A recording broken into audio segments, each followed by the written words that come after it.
So, it's possible. So I don't know. Oh, thank you, Colette. Thanks for signing in. So I don't know if more people are coming. I know sessions are just getting out. So I guess I'll start, and then other people maybe come in. I don't know. Maybe I'll give them 2 minutes. I know they're running a little behind. Yeah, I know they're running a little behind. So I'll give them till 10:50, and then I'll start. So anyway. I'm a first grade dual language teacher in Waukesha, Wisconsin. If any of you are thinking about dual or thinking about bilingual, I know a few of you were in the presentation I just attended with my friend Bethany. So if anyone has any questions about dual or Spanish or bilingual or ESL, I'm also ESL certified in Illinois, and I'm getting bilingual certified in Wisconsin very expensively and very painfully. This is my boyfriend, and he made me move there, so I'm just directing some negative energy at him. But he's awesome. So I'm behind the pillar. So just a few more minutes. Are you just kind of let me know who's first year or who's teacher already in the field, who's a student? You're first year, second year teacher? First year, high school. What about you? First year, middle school. Middle school? Oh, you're old people. You could use this with old people. Yes. You could do this with old people. My college class did. Really? Over the summer, Yeah. Okay, so I'm going to start. Do you want to take out your smartphone and go to this website and type in this pin? So I'll give you a minute to do that. Looks like some other people are coming. So, hi ladies, if you would whip out your smartphones and no person giving a presentation ever, and put in your put in this website and put in this game pin and put in your name or your alias or nickname if you want to be secretive about it. So this presentation is teaching abroad. If you don't want to be teaching abroad ever, you should probably leave now. Or leave in the middle and make me feel comfortable, either way. Are there less players now? No, it's when your phone goes to sleep, it removes you. I was like, what the heck, you're leaving already? You said to.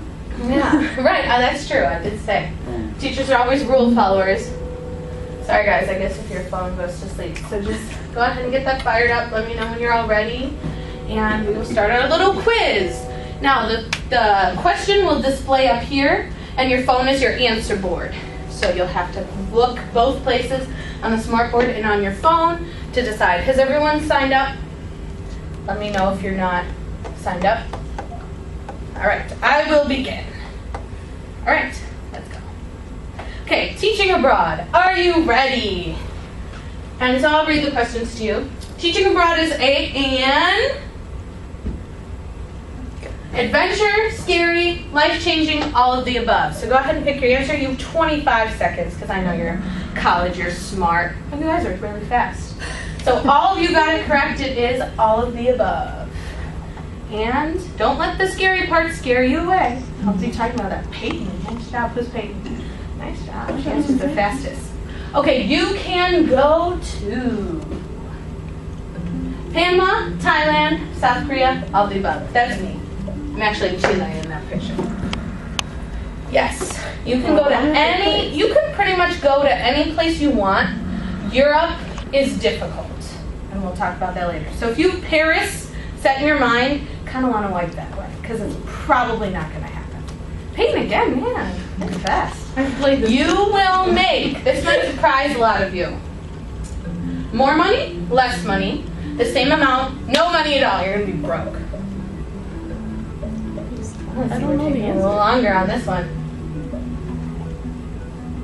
7 answers. Who's still waiting? All right, it's probably there. Ew, this was, in my experience, teaching abroad, you actually make more money teaching abroad. It is higher, you make a higher salary because the United States does not get your taxes. So, you know, when you get a paycheck from the United States, they take out FICA and Social Security and all those things. Whereas in Panama, I was paid what I was told, and then they paid my taxes on top of that. So I actually didn't get taxes taken out. So that might be something. Now, if you guys were in the girls' presentation earlier, the one who was Skyping in from King's College when she went to Thailand, that's different. I was actually at a fully functioning private school that I got through a fair that I'll tell you about. So if you want to go the volunteer route, this is not true. But if you want to go to an actual reputable international institution, this will be true. Okay. Derek, you've seen this quiz before. You must speak the language of the country. Yes, no, maybe, no, but it could be helpful. If you're going to Thailand, you better speak Thai. And you guys are, 3 is no. I was in Panama and I do speak Spanish. You can come on in if you want. And it was helpful. But it doesn't mean it has to happen. And again, it depends. Asia speaks a lot more English. Latin America doesn't speak a lot of English. So if you have Spanish, it's going to help you out a lot. Peyton again. Well, most schools recognize my teaching abroad. So if you come back and get a job, will someone look at you like, oh, you taught in Thailand, you taught in South Korea? I don't want to hire you. Yes, I didn't have any trouble. I got a job. I was in Panama for 2 years. I got a job in Wisconsin this past year, and I did not have any issues. And my school virtually Skyped with me as an interview. And they hired me via Skype. And I didn't even go to the school until I was hired. Now, is that a good thing? Is that a bad thing? You guys decide. But it wasn't a problem. Is getting a job internationally difficult? Yes, sometimes. Depends where you want to be, or no, not at all. And it is. It depends really. Europe is very hard. You're not going to get a job in Europe, I'm going to tell you right now. Asia, a lot easier. Latin America, middle of the road. Depends on the location. Middle East, they'll take you like that. No problem. Will I be able to make new friends?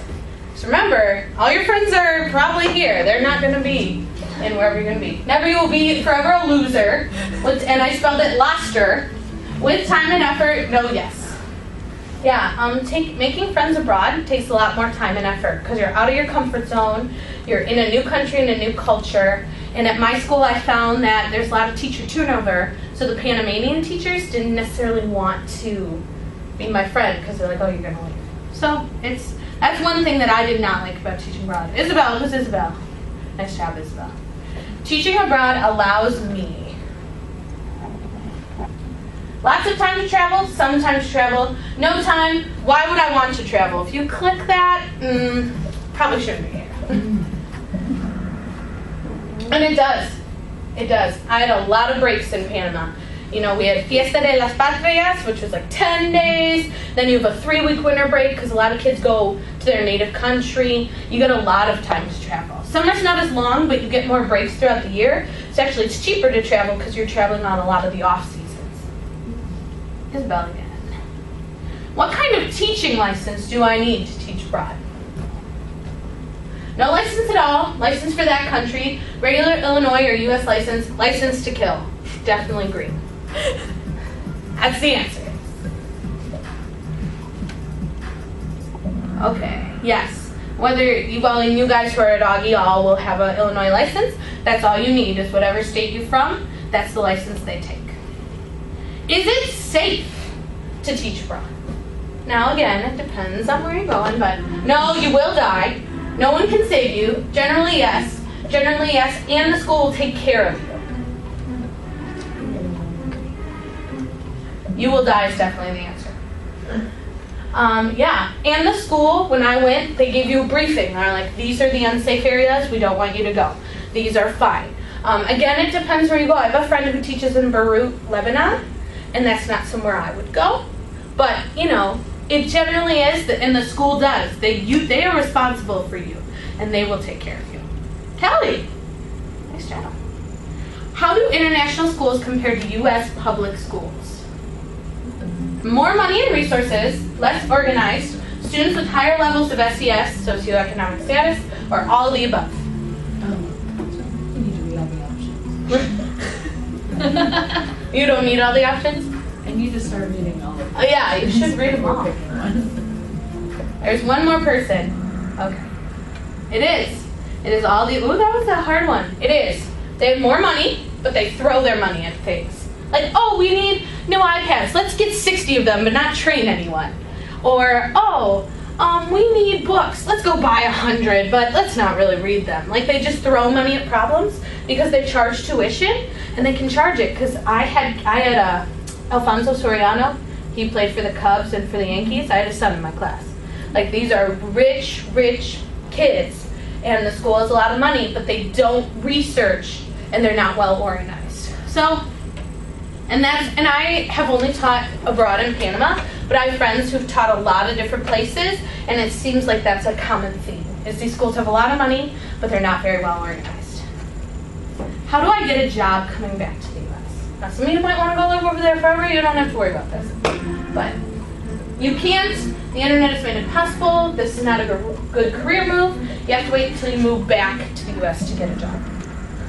And it has. Like I said, I was hired over Skype. It was called HireView. I recorded a video of myself answering questions and sent it to my current employer. Like, they've really made it so that you can do this. And the last one. Is this a good career move for me? In my opinion, yes it is. No, yes, never. You should probably leave this presentation. I have asked you to leave a lot. And yes, I think it is. In my school in Waukesha right now, I teach in Waukesha. My head of ESL and bilingual taught abroad. The 5th grade teacher brought abroad. The teacher's job who I took because she wouldn't have time taught abroad. Like, there are a lot of abroad teachers, especially in a bilingual or dual language program, or even just a general. Good job, Kelly. Can we have a round of applause for Kelly? Bomb.com. Okay. So, this is my presentation. I haven't used this slideshow, right? Okay, so teaching abroad, the adventure of a lifetime. I thought this picture was trying to get you to teach abroad. This is me and my friend Christy in Rio de Janeiro, Brazil, with Jesus. Or Christ the Redeemer. I call him Jesus. Okay, who am I? So, I'm the crazy one all the way on the left. So, before we begin this journey together, I just wanted to let you know who I am, and I do somewhat know what I'm talking about. So, I have a BA from here in Spanish. So, I was a Spanish major and an elementary ed major. It's a double major. I have an ESL endorsement in Illinois, or they call it approval now. Whatever, I have it. And then I taught for 2 years. I was a push and pull out bilingual resource teacher in Schaumburg, which I'm sure you guys have heard of because I kissed it. And then I taught 2 years of 1st grade at the International School of Panama in Panama City, Panama. And then currently I'm halfway through my 1st year as a 1st grade dual language teacher in Waukesha, Wisconsin. So I want to know what you think. And I got stuff. So I'm not going to take time to do this. We're just going to kind of talk about it because we started a little late because we're all backed up. So I want to know what you guys think. What do you think are the benefits of teaching abroad?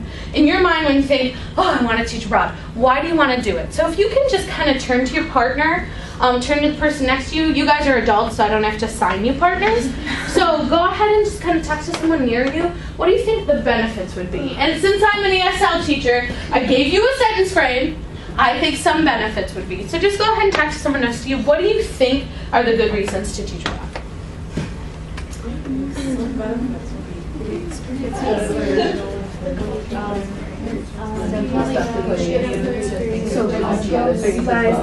What's your background? Elementary and Spanish? I think you would probably have a better understanding of a lot of English because which sounds like it could be the negative, but it probably needs to be serious.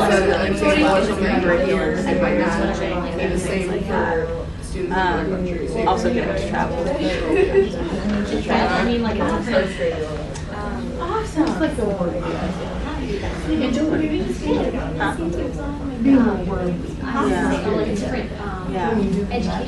Okay, can we come back in 5, 4, 3, 2, 1. Okay, does anyone want to tell me why do you want to go teach abroad? What do you think some of the benefits would be? You can just shout it out. You're not my 1st graders, so you don't need to raise your hand.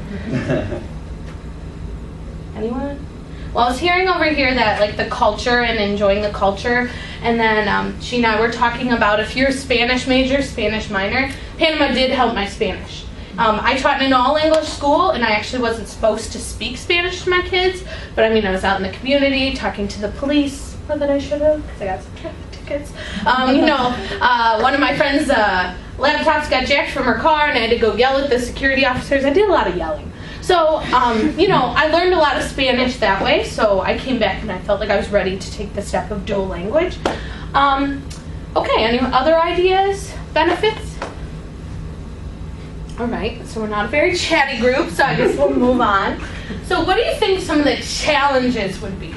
So go ahead, same sentence frame, talk to your same partner. What do you think is difficult about teaching abroad? And of course, I'm not going to read the sentence frame for you because you all can read.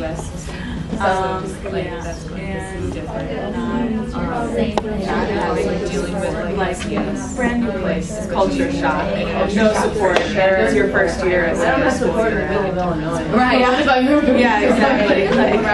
Yeah. When I'm struggling, I'm 3 hours from home. 30 hours from home. No family. Okay, so I heard a lot more talking this time about lack of family, lack of the support that you have right now where you are from, lack of friends, culture shock, getting used to everything. And that's basically what I think too.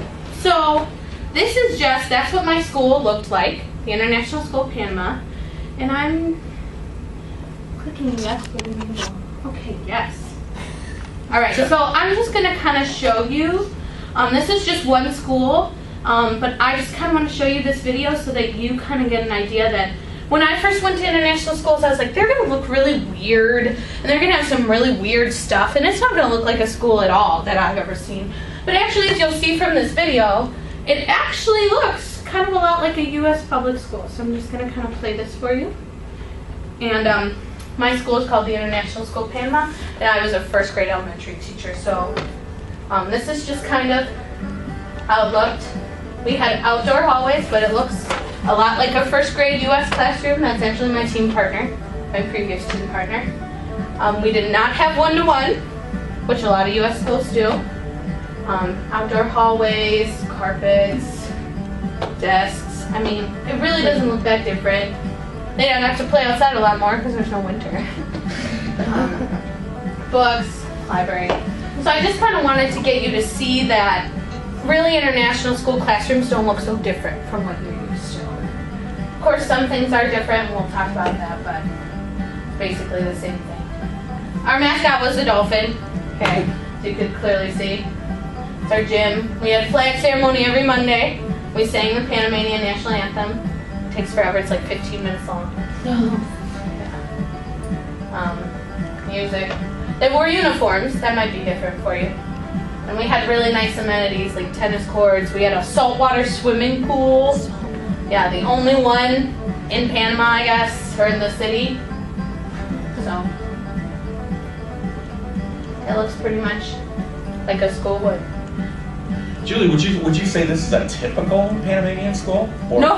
Or much nicer? Oh no, Yeah. 10 times nicer. Oh, okay. This is not your typical Meduca, which is our education Panamanian school. That is not what you would be teaching in. And that's something that I would say you don't want to go teach in. If you want a volunteer experience, that's different. But this is like getting the culture and being able to have the means to go travel and make connections with people internationally. You could volunteer while you're there, but the kids in my class, I mean, they were so wealthy. I felt like I made a difference with them, but that volunteering experience was something we did on the side. We did a lot of projects. My school is an IB school, and part of being IB in high school is you have to do community service projects. So the school itself did a lot of fairs with more teaching experience. You have more of a pick of what you want. If you go to the fairs as a first-year teacher, you can go to Asia, you can go to the Middle East, but getting in Latin America, getting anywhere in Europe, getting to some of the more intense schools in Asia, the more highly reputable schools, is going to be hard. So I just want to kind of put that out there. Asia and Middle East are the easiest places to get a job. They always need people.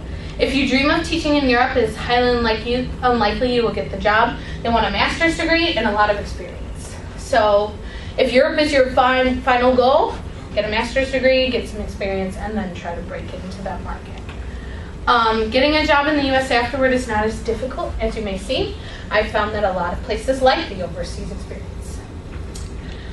Keep an open mind about different countries. You will never know until you try it. Every place is beautiful. Every place has its issues, and every place has great things. And Panama is beautiful. I would have stayed a third year. It was a great place. But there are things that are tough. I miss my family. I miss my friends. And so I came back. And that didn't mean I didn't love it there. And then finally, just so you know, many places want you to sign into your contract. So if you get the job, they want 2 years right off the bat. And that's something to know and think about when you're planning. I have a paper, and it's got my personal email, and I will give it to you if you want it. If you ever want to email me about dual language, bilingual, ESL, Type 29, teaching abroad, I've been a lot of places. Not good places necessarily, but I didn't end up in jail, so that's good. So anyway, here it is. It has the all the information in the websites you can go to. And then it has my little tidbits, and at the bottom is my email. So I don't know who wants one. If you feel awkward, like, oh, if I don't take one from her, that's awkward, I'm going to put them here. So you can come up and get them. And if you ever need anything, I hope that gave you a little introduction, and I hope you learned something. So thanks for coming.